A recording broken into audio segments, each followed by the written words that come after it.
Alright, for this tip, I want to introduce you to working in Adobe Illustrator. If this is your first time opening Adobe Illustrator, then everything should be set up perfectly. However, if you want to reset your factory settings back to its original installed intent, you can hold down the Shift, Control, Command, and Option keys. So that's Shift, Control, Option, and Command. They're usually located all together.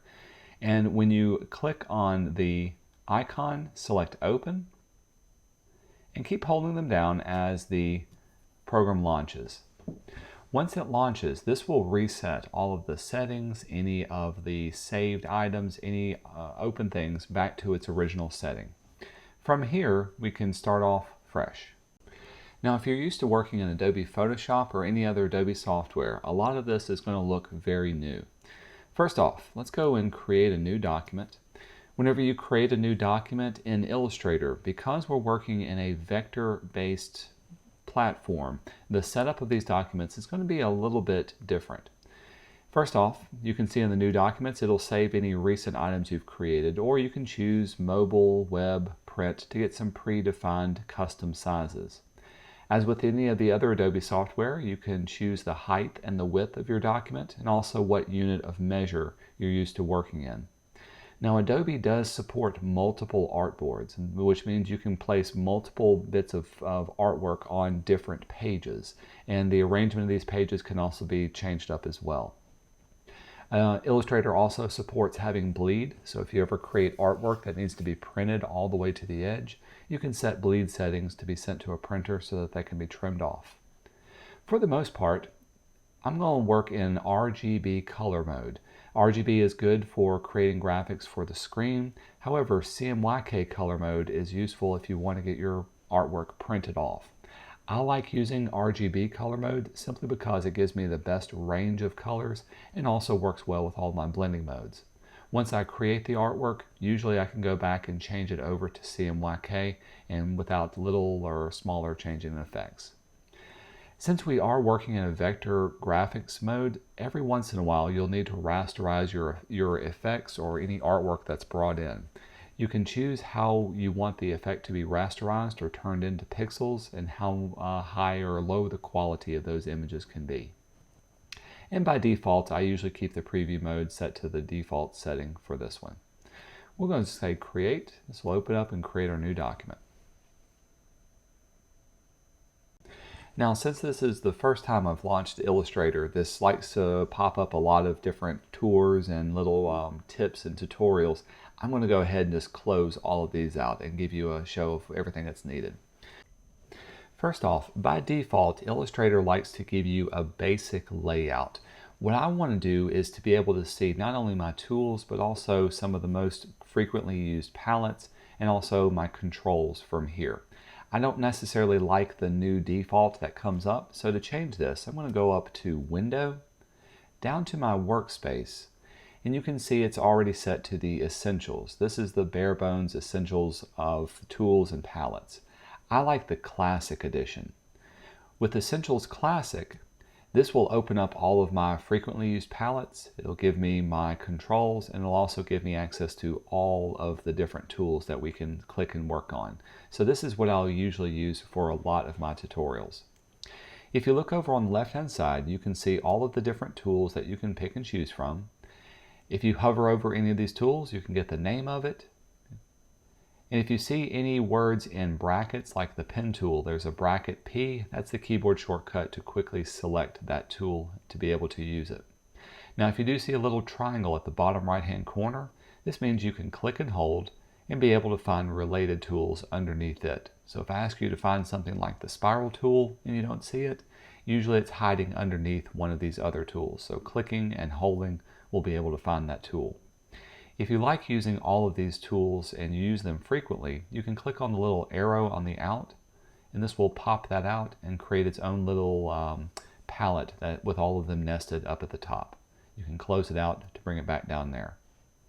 At the very bottom of your tool panel, pay close attention to these two swatches. The first swatch is going to be your fill color of whatever object you create. By double clicking on it, you can pick a color from here. And the second swatch underneath it is your stroke color or your outline color. And double clicking on that will bring up that color picker as well. Finally, down at the bottom, you can swap between the fill color and the stroke color. You can also turn on gradations of color and set it to be none as well. At the very bottom, there's 3 different modes you can work in. By default, drawing normal objects will allow you to create new objects, one on top of the other. So for instance, if I made a set of squares, you can see each new square is set on top.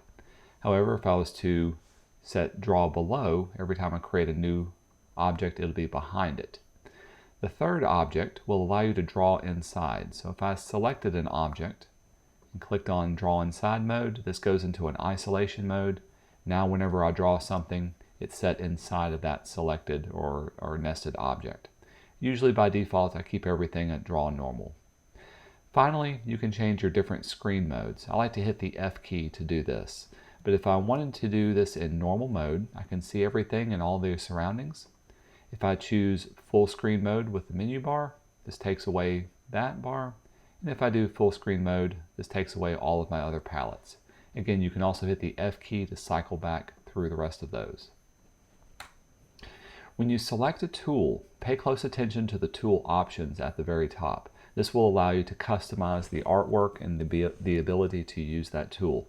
For instance, when I choose the text tool, you can see not only can I change the fill color and the stroke, but also I can open up my character panel and be able to select the different characters and styles and fonts from this as well. The other things to have open are your most important palettes. Now off to the side, there's a variety of different palettes. If you can't find a palette by either seeing the name or hovering over it, you can always go to Window, and here's a full listing of all of your palettes. So if I ask you to open something like the Gradient palette, you can click it, and you can see this Gradient palette will be opened from here. A lot of these palettes are nested and smaller, so you can click on them and open them up. You can click on their name and drag them out, and you can click on the little bar at the top and either nest them back in here or hit the arrow and bring it back down to a smaller size. Here's the arrow up here. This is a great way of saving space and giving you some more room to be able to draw. Now, some of these palettes I use more often than others. For instance, I hardly ever use my libraries, so if I needed to, I can click and drag it off and close it out, and I can keep my layers panel up here.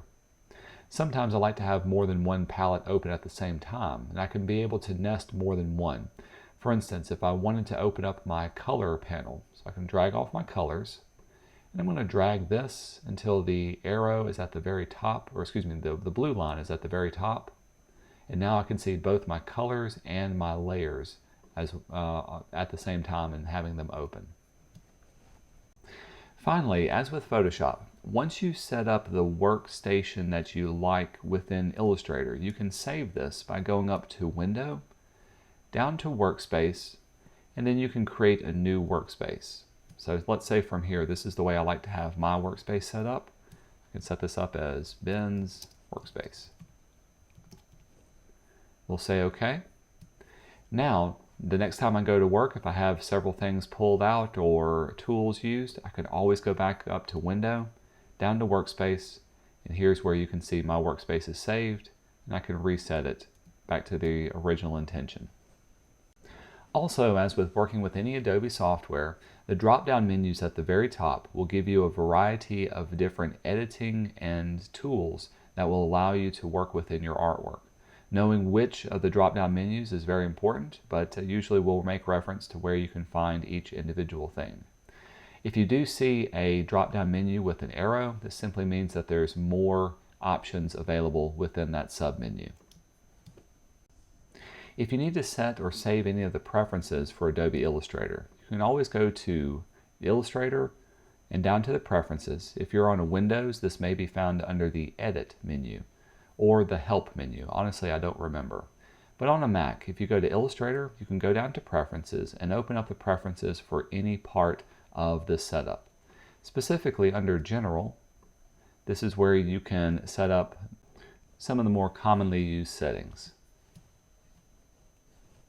Finally, when it's time to save out your work, you can go to File and Save. Adobe Illustrator's format is a .ai, so whatever you create, make sure it has that as the main extension. And at the bottom, you can see where you can save a variety of different formats. Illustrator is the native format, but EPS and PDF can also be opened within Illustrator. Now when you click Save, this is going to bring up your Illustrator options. Usually by default, we just keep everything checked on and whatever default comes up. But if you need to save it as an older legacy format, this is where it can be done there as well. When you say OK, this will save up your new document. To close out the document but keep Illustrator open, you can always hit the X at the tab on whatever document you're working on. This will bring you back to here or keep whatever document that you have open.